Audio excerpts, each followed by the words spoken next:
trenutak kada su vrata vremena otvorena, vrata za istinu su otvorena. Istina je tu, svuda oko nas.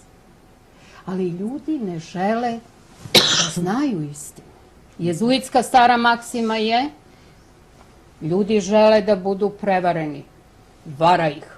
Eto, to se sada dešava. Kod ljudi koji su veoma inteligentni, imaju izuzetnu sposobnost mišljenja, oni ne žele da se time bave, jer smo mi možda debelo pogrešili kad je u pitanju ljudska priroda. Ljudi beže od odgovornosti, beže od slobode. Ljudi postaju ovce. Jeste, novi svetski poredak je zaista pokrenuo jednu veliku operaciju. Najgori deo te operacije je namerno zaglupljivanje ljudi. Šta je reality show program? Kako je on nastao? To je jedna savršena mašina za formatizaciju čoveka. Savršena mašina. Uzmimo za primjer, da ne ulazimo u istorijat sada, reality show programa koji je veoma zanimljiv, ali nemamo vremena. Istorijat reality show programa i događaj izuzetno značajan, uvođenje Velikog brata. Šta ste imali u uvođenju Velikog brata?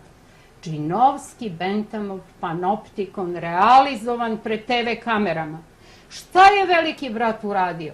Omladini, ljudima koji nikad nisu čitali 1984. Koji nikada nisu čuli za Vrli novi svet, koje to ne zanima. Oni su naučeni da budu nadgledani 24 sata. Oni su naučeni da govore sve Velikom bratu, da mu se ispovedaju. Šta je to uradilo društvu? Pa to je strahoviti preokret. Omogućeno je globalno špijuniranje. Sad je ono potpuno obelodanjeno. Da li je neko zbog toga napravio neki protest? Da li je rekao, ali to je moja privatnost? Pa ne, ljudi su naučili. Sada imate Instagrame, imate mlade devojke koje žive, uopšte ne žive ukoliko ne žive na Instagramu. Ljude koji više nemaju svoj život. Da me neko nadgleda, pa dobrodošao, ukoliko me ne nadgleda, ja ne vredim. Sve je omogućeno reality show programima. A u Srbiji, da je u planu demontaža naroda, potpuno brisanje srpskog naroda, vi ukoliko ovde kažete, pa ja sam Srbin, ja imam tako sjajno poreklo, kao što mi je ispričala Vesna Pešić, koja je Vesna Pešić iz izdavačke kuće Pešić i sinovi, koja je razgovarala sa mladićima koji putuju našim po svetu i kažu da se oni veoma loše osjećaju kada zastupaju bilo šta što je srpsko u svojoj generaciji. Pa ne bi to bilo moguće da nije ovog ogromnog procesa za 15 godina. Pomoću tog procesa vi brišete narode. Brišete identitet ljudi, brišete humanost. Pogledajte sve moguće testove. Šta je učinjeno sa ljudima nakon ovolike količine reality show programa? Najbolja je bila francuska televizija France 5, koja je pre nekoliko godina izvela eksperiment u kome je pozvala učesnike, rekla je da je reality show program u pitanju, postavljena su pitanja i na nagovor voditelja tog programa ljudi su bili spremni da izvrše ubistvo. Samo zato što im je to rekao voditelj reality TV programa. Jedna od učesnika u toj veoma značajnoj emisiji je potomak Jevreja koji su stradali u holokaustu. Znači, toliko je snažan uticaj koji mi ne primećujemo, a za Srbe je specijalan program ovcoizacije. Toliko srozavanje da je obično dno nešto, ovo je duplo dno i kaljuga je sve dublje i dublje. Vi ljudima servirate programe kao što su Parovi i ljudi to gledaju. I šta ostaje u njihovim glavama nakon Farme, nakon Parova, nakon sati i sati provedenih gledajući? Šta ostaje od njihovog mozga? Ostaje jedna velika praznina. To je najveća manipulacija. I tačno je, manipulacija jetrom i elektromagnetnim talasima i ova digitalizacija televizije uopšte nije slučajna. Nije slučajna činjenica da digitalizaciju i tekako izdašno finansiraju i sa strane i sve što se tako izdašno finansira.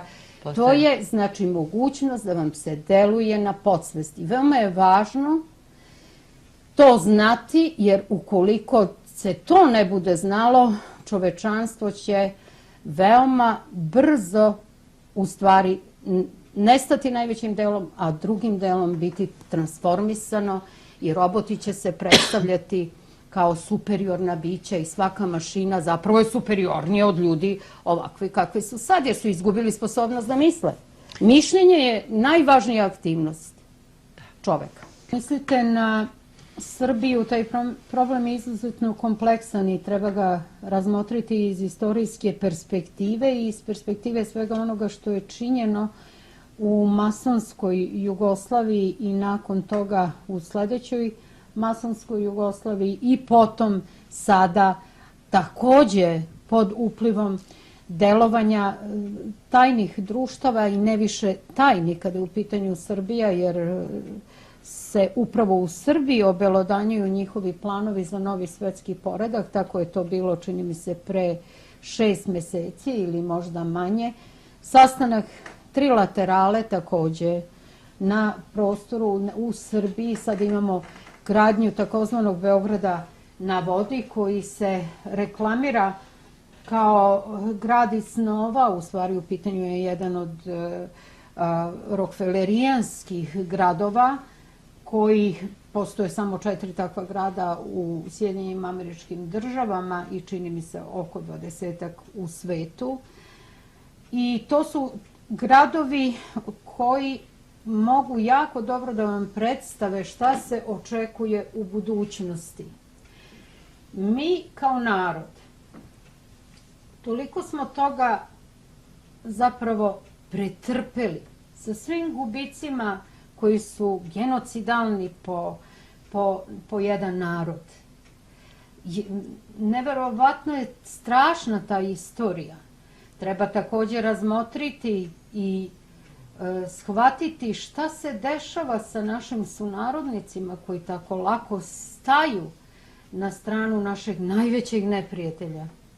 Mi smo sada, nakon ovog 5. oktobra, bili suočeni sa najvećim udarom, zapravo, koji se sastojao iz delovanja institucija novog svetskog poretka, kao što su Haški tribunali, delovanje medija, i onda se sve to prelilo na medije koji deluju u samoj Srbiji. I imamo lobotomiju bez premca, zapravo nezapamćenu je igde u svetu. Ako pogledate kako su istrebljivani Indijanci u Amerikama, to je ista metodologija, samo što je ovde primenjena ubrzano.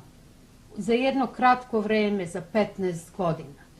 Vi ste izvanredno zaključili taj način delovanja koji se sastoji u tome da nam uobliče percepciju. To je neverovatno uspešno i u odnosu na svaki problem isti je model. Imamo zujanje roja, mediji krenu, to je ta metodologija osmišljena u korporaciji RAND, preko ključnih reči deluju i zasipaju nas, zasipaju.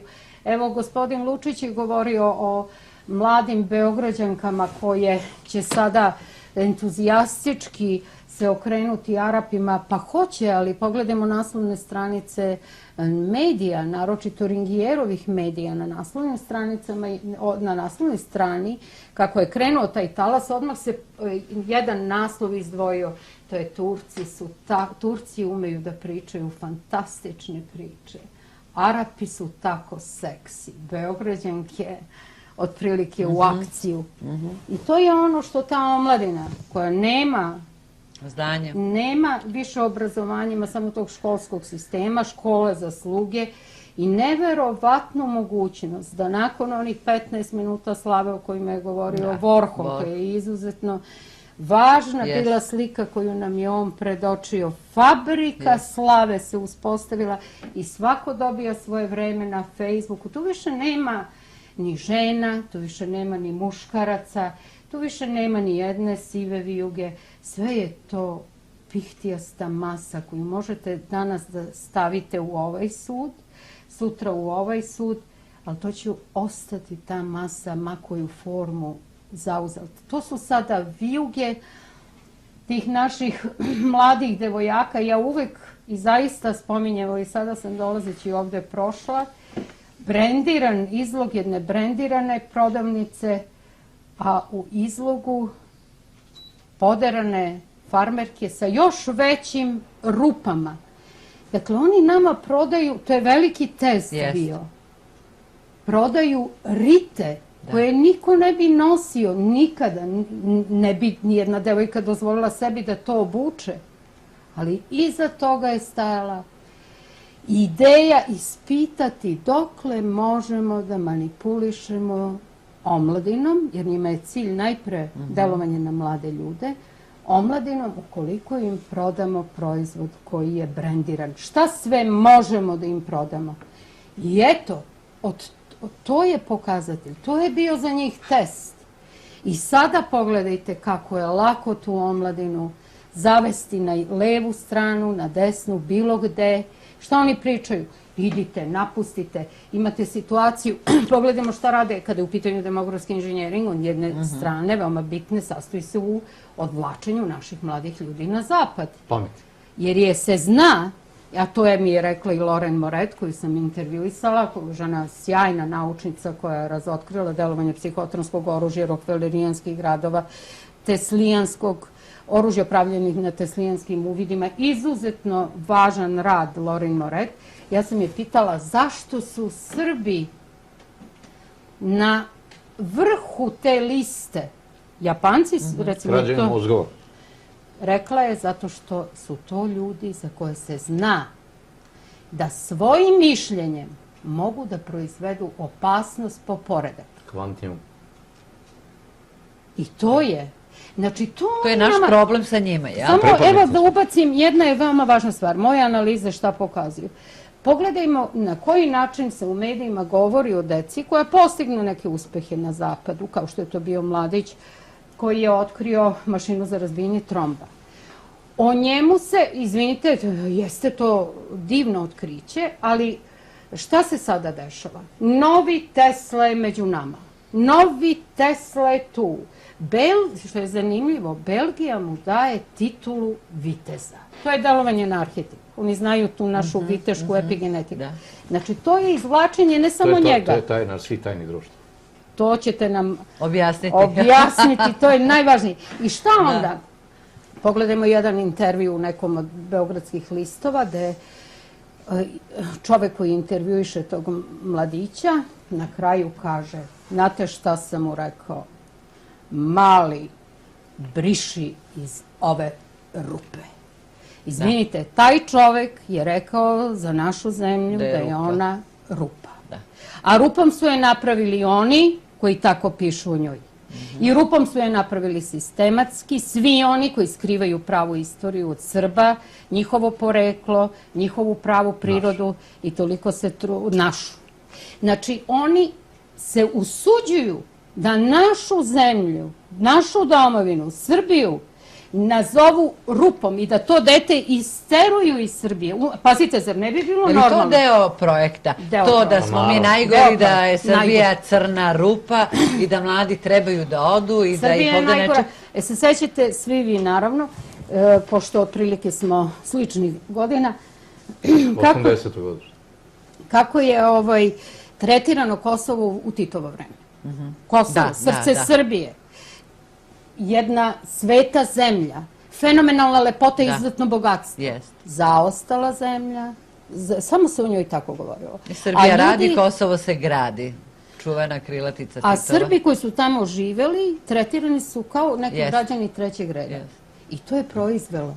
A sada imamo na ovu predivnu zemlju, tako bogatu, takav povik na Srbe, pa svakoga dana slušamo koliko smo ružni, prljavi i zli. I u tome najviše učestvuju oni čija je savest u Soroševoj kesi i u kesi bilo kog vojvode koji im da više. I to su velike pare. S druge strane, planski i sistematski, cela privreda je uništena, cela ekonomija, sve nam je uništeno i naši ljudi nemaju izvore prihoda. I još su materijalistički usmereni, znači idi ko da više, nema više duhovnog horizonta, nema više vere, nacije, otadžbine, nema više ideje o tome, demografski inženjering. Tako su nas, kada je u pitanju omladina, taj proces je veoma bio prisutan u svim medijima. Jeste vidjeli kako je to krenulo? Samo na zujenje roja. Sve vam je obezbeđeno. Samo vi idite. Idite, napustite zemlju, da. I to je taj program demografskog inženjeringa. Medije ste zapravo stavljeni u tu poziciju, tačnije rečeno uz tehnologiju. Tehnologija je po svojoj ontologiji takva da ulazi u interferenciju sa ljudskom ontologijom. I tu su vam svakakva himera i čudovište logični i prirodni. U pitanju je delovanje sa istih pozicija kada je u pitanju ono vektorsko razmeštanje, jer je čovek svojim bićem ušao u to sadejstvo. O tome je govorio Heidegger. Još davno i genije, veliki genije za tumačenje medija Marshall McLuhan. Medij je poruka. To je suština njegove teorije koja polazi od toga da je čovek produžio svoj nervni sistem i svoja čula izdužio antenama i svim onim što čini aparat, znači svoj senzorijalni aparat je stavio u korelaciju sa medijima. Šta se dogodilo sa povećanjem brzine protoka informacija? To je jedan veoma zanimljiv fenomen. I na koji način su nam predstavili uopšte kameru i sliku. Slika je fascinantna, ona vas uvodi vaš mozak u stanje polarne inercije. Vi postajete potpuno impotentni koliko je moćna hipnotišuća slika. Zato ljudi gledaju i upadaju u trans i svi postaju opčinjeni slikom. To je izuzetno važan fenomen. Šta je učinila slika kao medijski fenomen? Jer glas je inherentan čoveku, a slika je najpre proizvela tu mogućnost da oni koji kontrolišu medije nas navedu da mi izgubimo poverenje u svoj oftalmički aparat. Znate šta kažu? Pa nije bilo na televiziji, nije se dogodilo. I onda će poverovati u svet koji je najpre bio svet čuda. Kroz reklame. To je svet veoma fascinantan i zavodljiv, koji vam je obećavao sve. Večnu mladost, lepotu, savršen život, put do zvezda. To je sve nudio taj čarobnjački svet, zavodljivi svet. Nikad ne smemo zaboraviti da se radi o lucidnosti zla i neobičnim strategijama zla koje idu preko slike. I kada god ja razmišljam o tom svetu, ja se vraćam u 8. vizantijski vek i u ikonoborački sukob. To je suština tog problema. Oni su ga otkrili. Taj sukob nije bio tek sukob oko ikone. Da li se božansko može predstaviti i materializovati? Ili je u pitanju đavo? Jer deluje fascinantno, ima zadatak da vas opčini putem slike. Slika je veoma opasan fenomen. Njeno dejstvo ne može se podceniti. I šta su ljudi uradili? Oni su izgubili sposobnost da veruju svojim čulima. Znači, svi mi gledamo, pazite, svi mi gledamo izbeglice kako dolaze, vidimo kako imaju između 15 i 40 godina, da su u pitanju muškarci, da dolaze bez prtljaga, da su redovi ispred Western Uniona. Mi to sve vidimo se voze taksijem. Podiču velike iznose novca. Velike iznose novca, ogromne. Vidimo da je ruta ustanovljena. I šta na kraju vidimo? Možemo da vidimo zidove svuda oko nas. Mi smo koncentracioni logor već postali. A čitava infrastruktura za zatvaranje i strogu kontrolu evropskih granica je davno uspostavljena. Od 2005. sada kada stave najviše kapacitete Frontexa, pa to će pustiti i bespilotne letelice koje su predviđene da gađaju kolone, migrantske kolone i izbeglica, potpuno legitimno. Mi smo taj koncentracioni logor. I šta je potrebno da naši ljudi to ne vide? Šta je potrebno? Pa potrebno je da im stavite slike ispred očiju, da budu priključeni na mobilne telefone, da ne isključuju televiziju i kad spavaju i onda ćete tamo čuti sirote, izbeglice. Čućete ono orvelijansko da je laž, istina, sloboda, ropstvo, a rat, mir. Jer novi svetski poredak počiva, jedan od fundamentalnih tekstova koji su svojom maštom omogućili da se ovakav svet osmisli jeste i Orwellov i Huxleyjev tekst. I jedina naša, ja ne znam, suviše je moćna ta mašinerija zla. Evo, Dejan je pričao o tom kvantnom umu. Svaki čovjek, ja to sam ubeđena, ima centar za istinu. On je biološki moguće ga osjetiti. Ali to ugušiti, kada to ugušite, jer, pazite, televizija je toliko jedan neverovatno, možete film. Kada su prvi ljudi, koji su se prvi susreli sa pokretnom trakom, vidjeli voz, oni su pobegli iz te sale. Imali su potrebu da pucaju, užasno su se plašili. Šta je donela u našoj sredini, u Srbiji, prva bioskopska predstava? Šta je donela?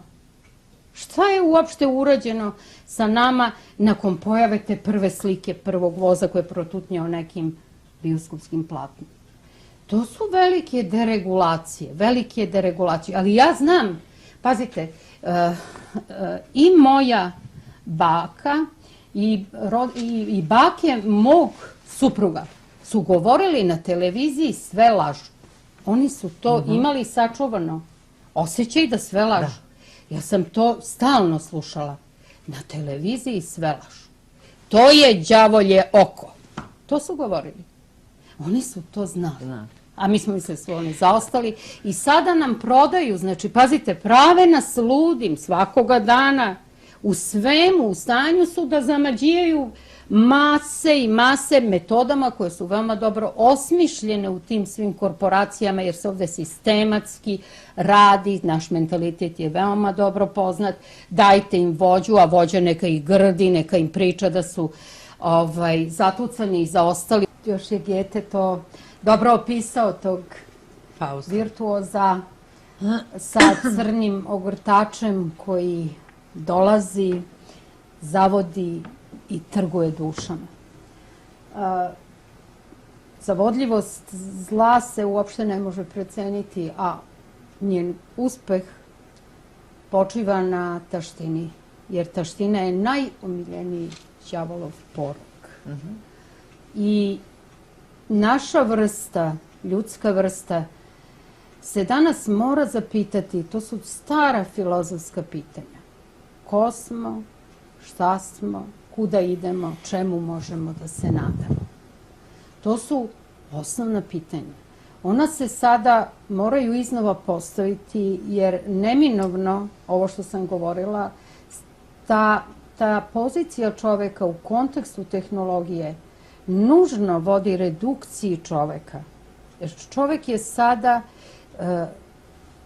podvrgnut takvim operacijama koje su ga zaista zaglupile. To je ono što su globalisti uradili, sistematski. Znači, programska dokumenta novog svetskog poretka govore delujemo preko medija i školskog sistema, znači ne više obrazovno koji računa na obraz i moral kao kategoriju. Ne, mi ćemo ići na taj školski sistem, to je instrumentalni um, to je Pacov u Pavlovljevom kavezu. To je čovek danas, u Skinnerovom kavezu, znači Pavlovljev refleks, to smo mi. Mi smo ljudi zamorci sa kojima se oni igraju, uzmu malu decu i krenu da ih formatizuju. Odve ih od majke, da im ženama pravo da rade i onda im oduzmu decu, sve pričajući im o boljem sutra. Cela priča sa Rozen Luksemburg je u stvari obmana. I to je bomba. Tada je muškarac morao da zarađuje toliko da bi mogao da izdržao ženu, decu i da novi radnik se rodi i da radi. Znači, taj radnik je zarađivao neki 100. Kad su žene oslobođene, taj radnik je dobio 50 i njegova žena 50, dobijali su 100, a deca su uzeta u obdaništi zabavišta. I onda je država počela da vaspitava decu. I ta deca su pod uticajem države postajala robovi novog svetskog poretka koga tada nismo bili svesni. I to je sve planirano, menadžment, svi planovi koje sam videla novog svetskog poretka su su tehnokratski napravljeni. Tehnokratska era. To je to. Znači, oni imaju planove. Recimo, neka pogledaju naši gledalci IPAP sporazum kako izgleda. To je šematski plan. Neka pogledaju kako izgleda bilo koji njihov program. Kada govore o genetički modifikovanim organizmima, kada govore o vakcinama. Sve su to šematizovane kolone, potpuno to je tehnokratsko-naučni totalitarizam. I zašto se sve s lakoćom dešava? Zato što oni imaju to. Potrebno nam je toliko i toliko para, ti su ciljevi, znači to ćemo sprovesti, to onda serviraju vladama, sve je gotovo, ništa te vlade ni o čemu, vlade su njihove, onda oni odrede sredstva, recimo u medijima imaju grupe za flek, imaju grupe za pritisak, sve je to uspostavljeno. Ali zašto onda se ne uradi jednostavnija stvar, kada su i vlade njihove i već svi znamo da drže sve u svojim rukama, zašto onda se, mislim ono što piše u Svetom pismu, ono što je tajno da bude javno, zašto nam se ne skrati muke, pa se ne ozvaniči sad? Oni moraju da kažu, znači to je transparentno zla. Znači vi nalazite danas, sve možete naći. Sve, ne sve, ali ono što bi vam otvorilo oči, potpuno vas sada... Znako pored puta. Tako je. Znači, međutim, ljudi vole da budu obmanuti. Vraćamo se na početak. To je ono što vole. Goje, ovce. Najbolji dokument za socijalni inženjering, za psihološki inženjering, za novi svetski poredak, jesu protokoli sionskih mudraca. I vas, i pored toga što se to ostvaruje, bez greške. Svi ponavljaju kovce. Falsifikovani su i upiše se Falsifikovani su! To su falsifikati. I sve priče o tome da su to falsifikati su također raskrinkane. Oni će opet, vrlo ozbiljni istraživači, vrlo ozbiljni, će reći to je falsifikat. Dobro, ali na kocki je sama ljudska priroda. Ukoliko bude se realizovao i taj božanski put, mislim na proviđenje, i ukoliko se izađe iz toga, čovjek će opstati, u protivnom postaće veoma uživajući u tome neka vrsta kiborga, jer ljudi deluju tako, taj kompetitivni duh, ta potpuno zaborav vrste je ovladao zbog tehnologije. I bojim se da će svaki mladi čovjek, kao što je kupovao telefone mobilne koji mu se preporučuju kao životni partner, ugraditi, poboljšati svoj mozak nekim softverom, kada će moći da nauči sve za neki ispit, tako što će učitati podatke direktno preko tog čipa koji će mu biti implantiran. Bojim se da takva vrsta kompetitivnosti, gde će oni bogati posjedovati, a ovi koji nemaju para da to urade, oni će biti smatrani zaostalim. A ne zato što su zaostali, jer svaki čovjek koji prođe kroz proces učenja, recimo hemije ili bilo čega, naročito duhovnih disciplina, recimo filozofije, taj čovjek će biti na mnogo višem nivou od ovoga biorobota.